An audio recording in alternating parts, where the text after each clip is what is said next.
TGR News, broadcasting from the State of Israel. Welcome back to TGR News. Hello, hello.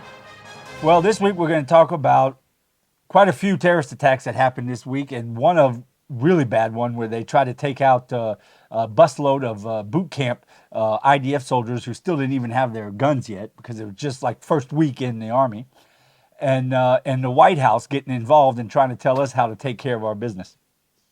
But first, let's say thank you. Thank you so much for everything you guys are doing. It's all because of you.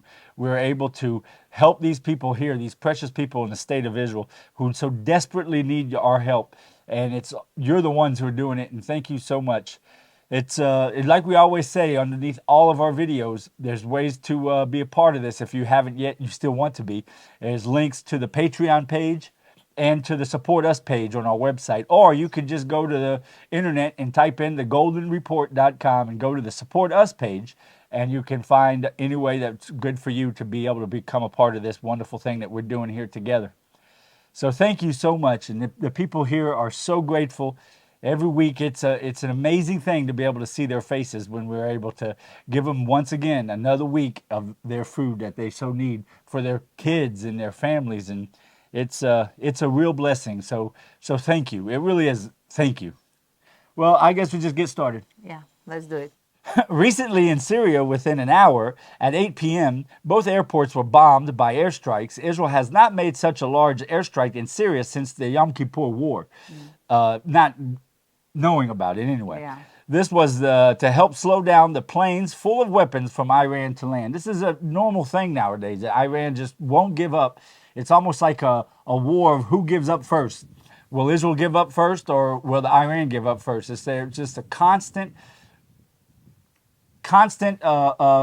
convoy of weapons coming from Iran through Syria to Hezbollah to be able to arm them to attack us more and more. Yeah. And it's just a constant thing.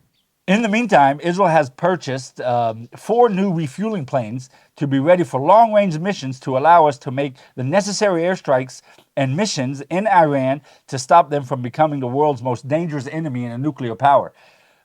This is something really recent. We've had the refueling planes, but they were very old. So we got 4 new ones that will help us make very long-range missions over for long distances, and mainly for Iran. This is what it's for. Yeah. If you remember, recently Israel just did a big drill. That's when they realized they needed to buy these, and they bought them. They just did a recent Air Force exercise where they flew from Israel to Cyprus, acting like, back to around Cyprus, back. By the time they got back over Israel airspace, it's as if that distance-wise they had made it to Iran. They did the training exercise. Then they flew back over around Cyprus and back to Israel with refueling planes and everything else. Yeah. So this was the exercise that showed them that they probably should get some new planes, and they did. Yeah. Yeah. The young people in Gaza are now trying to leave. This is a new development, seeing how until now they have been scared to even say that life isn't good. Over 200,000 Arabs from Gaza have already made it to the U.S., to you guys. Yeah, that's crazy. Yeah. Yeah. They were so scared to even show a little bit like disapproval. That something wrong with the poverty and the life they live in. Yeah. And the way that Hamas is handling things over there. They were scared, but usually they're scared to death to speak up and say anything. Now they're even going so far as to leaving. Yeah. When I heard about it, I had mixed feelings. From one hand, it's kind of happiness. Okay, leave. But this is the people who will really need to stay and fight. Yeah. These are the people who are fed up with what's going on over there. Yeah, we need them to stay and maybe do a revolution in Gaza. Yeah. So it's a little bit sad. So it's a catch-22. You don't really know which way you want to go with that one. Yeah. You're absolutely right. Well, on Friday night, Israel had its 5th terrorist attack in a week. Then the White House tells Israel to quiet down the situation. This past attack was stabbing in Hebron near the Patriarch's Cave, where Abraham is buried. Obviously, they are just worried about making the deal with Iran. That's why they keep telling us keep quiet, doing this, and it's a new thing anyway. Yeah. Since when does the U.S. have any control over what's going on, military-wise, here in Israel? Right. Yeah. Well, on Sunday morning, 3 Arabs in a pickup truck with the knowledge of when and where a bus full of young IDF soldiers at the beginning of their boot camp stage made a terrorist attack by opening fire and throwing Molotov cocktails, injuring 8 soldiers. 2 of the Arabs were a father and son, by the way. The drill sergeants were able to put an end to it.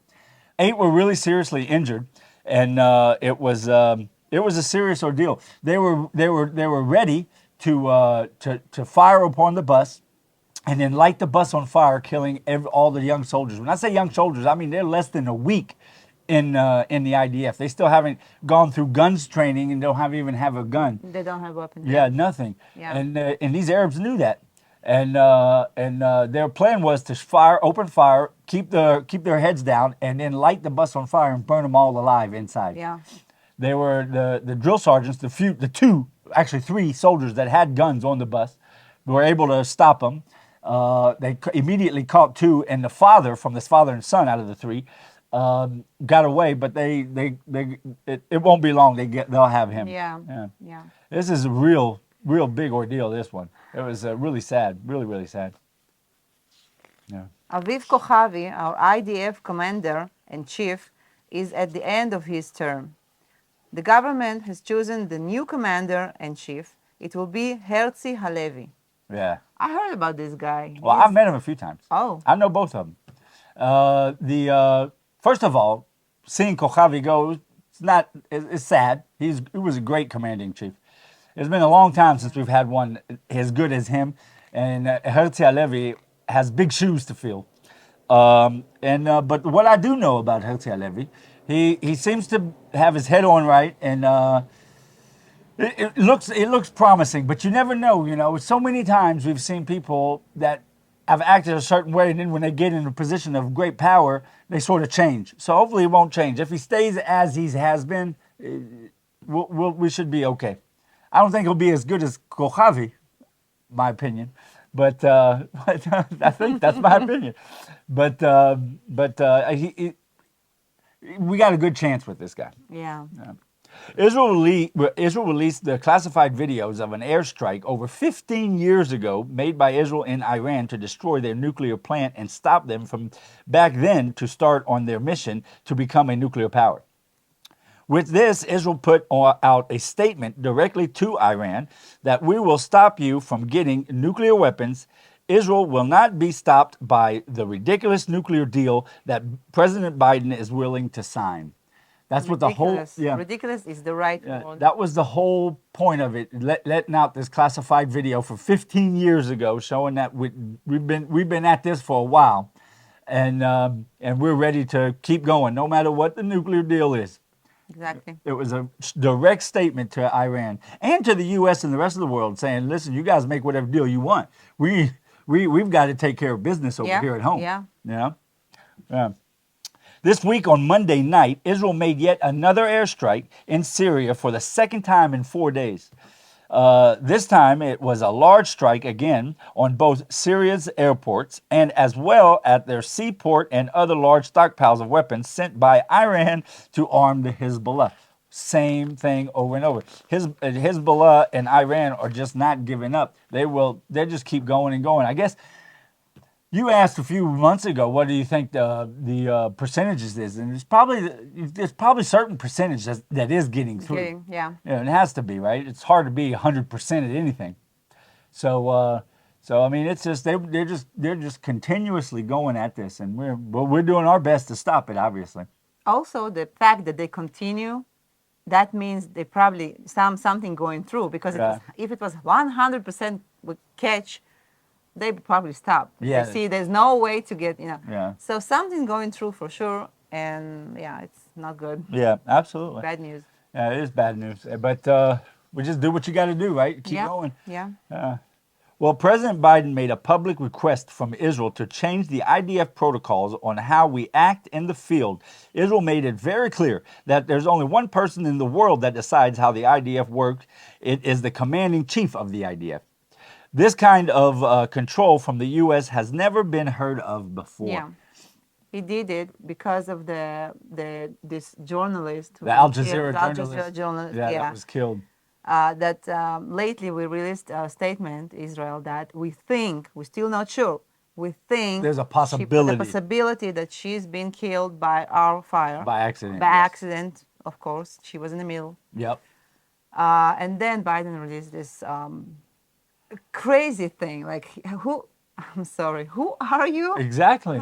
Exactly. Even the prime minister of Israel doesn't change the IDF's protocols. That's the Aviv Kochafi was just talking about, or the guy changing them, Herzi Halevi. The commanding chief of the IDF is the only person that has that power or right or ability.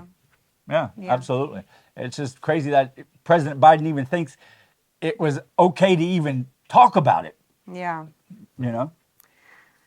On Wednesday morning, an Arab tried to attack and take an IDF soldier gun from him. This happened near Jenin.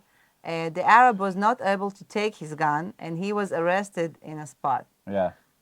Good. Thank God. Well, this leads me to, I want you guys to pray for Israel and for our soldiers, because the attacks, it's on the rise. Some of us even call it third intifada. You heard about it? Yeah.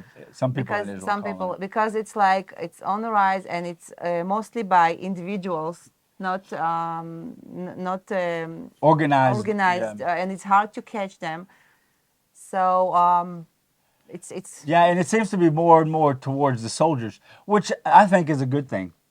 I think but you don't want any attacks. But I would rather have terrorist organizations attacking the IDF instead of civilians. Oh, yeah. But so it's just it's like a roller coaster. It goes up and down, and it's like just sometimes they attack more civilians, sometimes they attack more soldiers. But right now it seems to be more the soldiers. Yeah. So it's a good thing you had to say there. But you have anything else you want to say? No, that's it. Now you're going to say something anyway? Of course. Okay. Please share this video with your community, with your church, with people thinking alike. And that will really, really help us to reach more people and spread the word. And that's all. Okay.